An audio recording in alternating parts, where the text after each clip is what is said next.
So let me ask you something. What's the most important story you'll ever live? Is it, the one about your job, your travels, your relationships?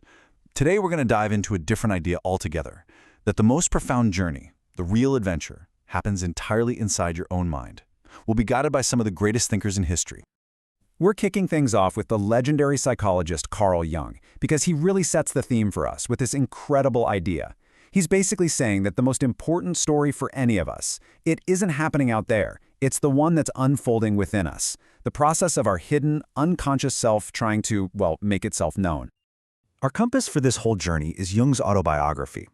In it, he argues that all those outward events are pretty fleeting unless they connect with what's going on inside. He actually writes, "I can understand myself only in the light of inner happenings." Just let that sink in for a moment. It suggests the real story isn't what happens to us, but what happens in us. And that's really our guiding principle today. So, where does a journey like this even begin? Well, ironically, for most of us, it starts by looking outward.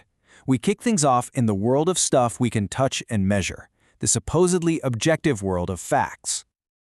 Our first instinct is to build our understanding on things we can prove. We look to science, we look to data, to what's demonstrably real. It's a totally logical place to start, right? But as we're about to see, we pretty quickly discover that facts and truth aren't always the same thing. And here's where it gets interesting. On one side, you've got the great architect Frank Lloyd Wright, who's suggesting there's a higher, personal truth that goes way beyond just the data. But then, on the other side, sci-fi author Philip K. Dick gives us this brilliant, sobering take on reality. It's the thing that's still there even after you stop believing in it. So which one carries more weight in our lives? Thomas Huxley just captures the brutal nature of that external world perfectly.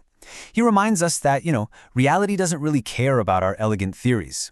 A single, stubborn, ugly fact can bring the whole beautiful structure of an idea crashing down.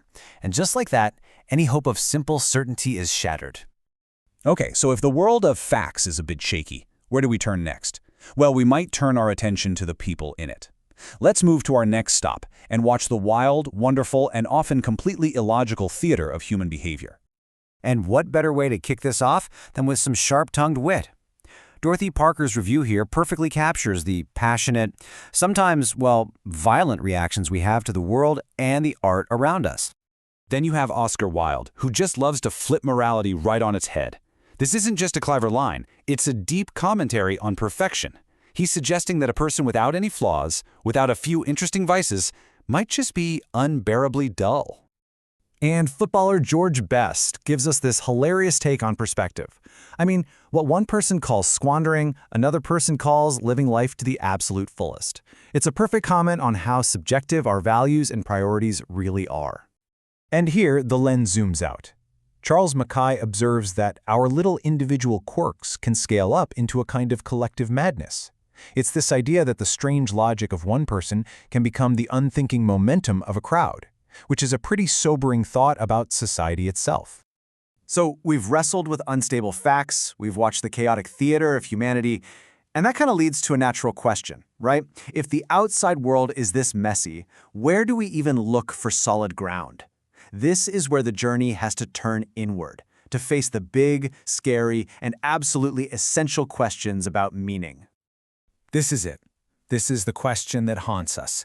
We see the brutal facts, we see the human comedy, the madness of crowds, and we just can't help but ask, what's it all for?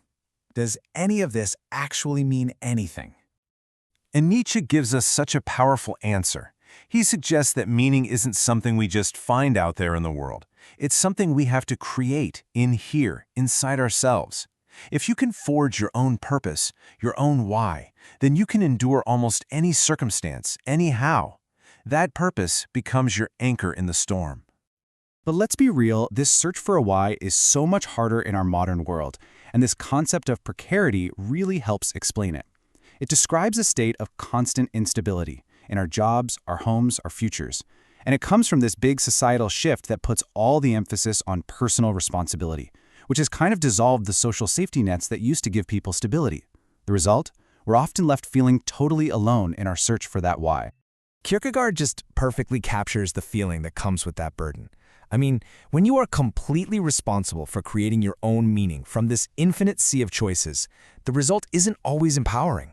It can be a terrifying, dizzying anxiety. It is, exactly as he says, the dizziness of freedom. Which brings us to our final destination on this journey. We've traveled through the world of facts, the chaos of humanity, and stared into the existential abyss. Now it's time to take all those pieces and actually build something with them, a personal meaning, your own unique story. So here we are at the final task. This journey has shown us that there might not be one single universal truth just waiting out there for us to discover. The real challenge, and honestly the real opportunity, is to create your own. So how do we actually do that? Well, this whole journey suggests a kind of three-step path. First, know thyself, just like Jung urged. Look inward and acknowledge all the complex, weird, contradictory stuff that makes you you. Second, question everything. Get a healthy dose of skepticism about the so-called facts and pressures the outside world throws at you. And finally, number 3, find your why. Following Nietzsche's lead, you have to actively define the purpose that gives your life resilience and direction. That's what lets you navigate your how. And here we are, full circle, right back to Jung. He understood that at the end of the day, the story of our life isn't about getting all the objective facts right. The real question is whether we've discovered and can actually tell our own fable, our own personal truth. And that's the ultimate question this whole journey leaves us with. What's your fable? What's your truth?